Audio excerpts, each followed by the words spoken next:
In the early 17th century, rumors began to circulate around the village of Trenčín in present-day Slovakia. Peasant girls looking for servant work in the castle were disappearing, and no one knew why. But before long, many locals began to point their fingers at Countess Elizabeth Bathory.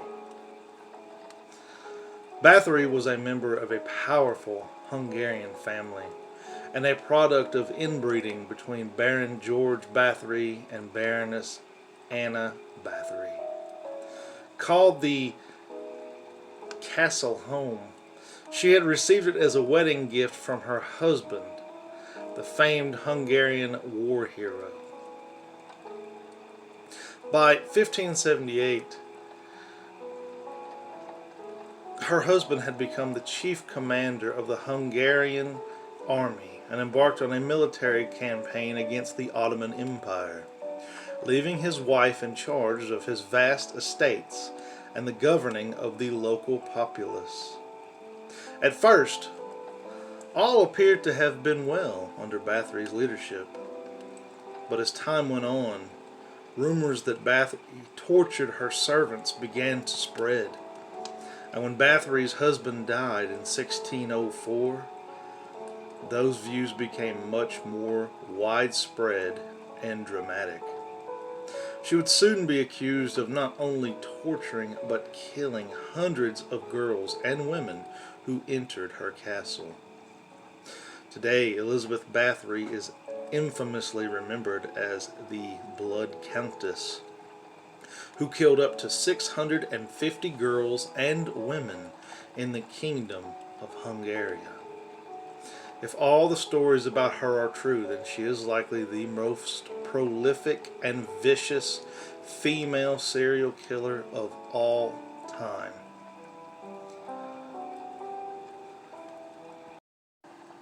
Elizabeth Bathory was born on August the 7th, 1560, in Hungary. Raised in a noble family, Bathory knew a life of privilege from an early age, and some say she would later use that power to commit heinous acts. According to witnesses, Bathory's crimes took place between 1590 and 1610, with most of the vicious murders happening after her husband's death in 1604. Her first targets were said to have been poor girls and young women who were lured to the castle with the promise of servant work. But as the story goes, Bathory didn't stop there.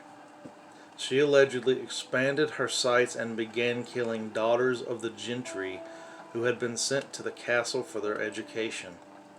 She also supposedly kidnapped local girls in the area who would never have come to the castle of their own free will. As a wealthy noblewoman, Bathory evaded the law until 1610. By that point, Bathory had reportedly killed multiple victims of noble birth, which concerned the authorities far more than the deaths of the servants. So Hungarian King Matthias II sent his highest-ranking representative to investigate the complaints against her. They collected evidence from some 300 witnesses who levied a charge of truly horrific charges against the Countess.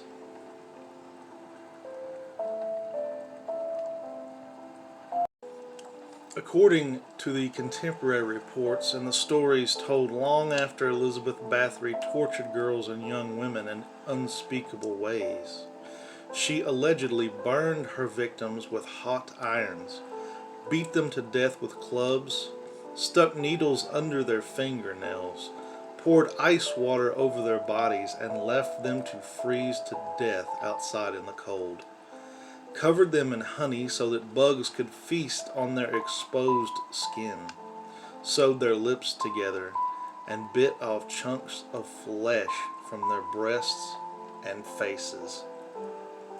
Witnesses claim that Bathory's favorite method of torture was using scissors to mutilate her victims' bodies and faces. She supposedly used the instrument to cut off their hands, noses, and genitals. She sometimes even used scissors to slice open the skin between her victims' fingers. These horrific acts and the sometimes supernatural legends that surround the crimes help define Elizabeth Bathory's terrifying legacy today. At the time of the investigation, some accused her of being a vampire, while others claimed to have seen her have sex with the devil. The most infamous accusation, the one that inspired her nickname, the Blood Countess, claimed that Elizabeth Bathory bathed in the blood of her young victims in an attempt to maintain a youthful appearance. But although this story is by far the most memorable, it is also extremely disturbing if it is true.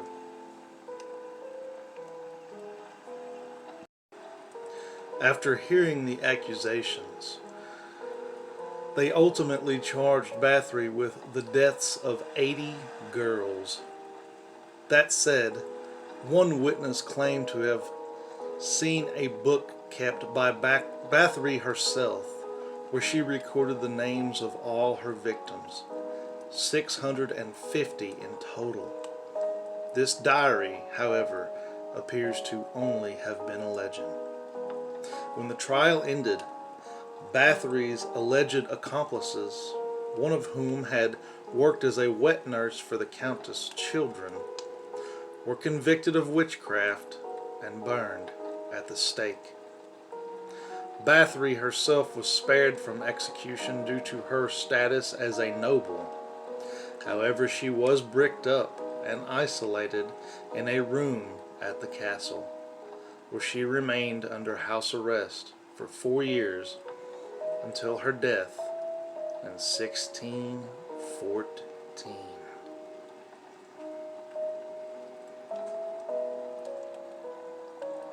So that was the story of Elizabeth Bathory. Now, some people doubt whether she actually committed those crimes to those extents, but it is important to remember girls did go missing from the castle.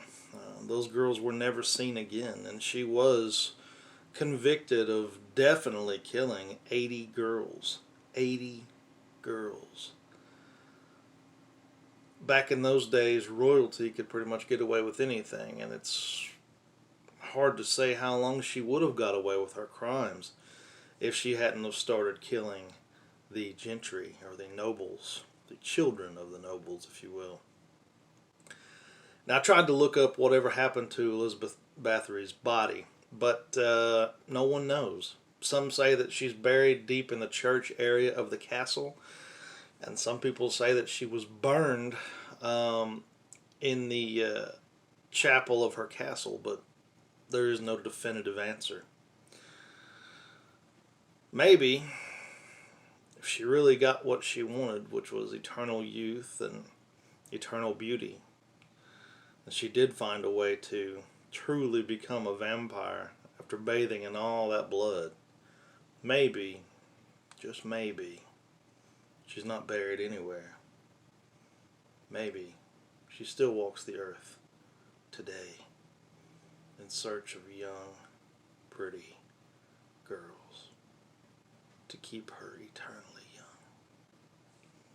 But who knows? So this has been the story on Elizabeth Bathory.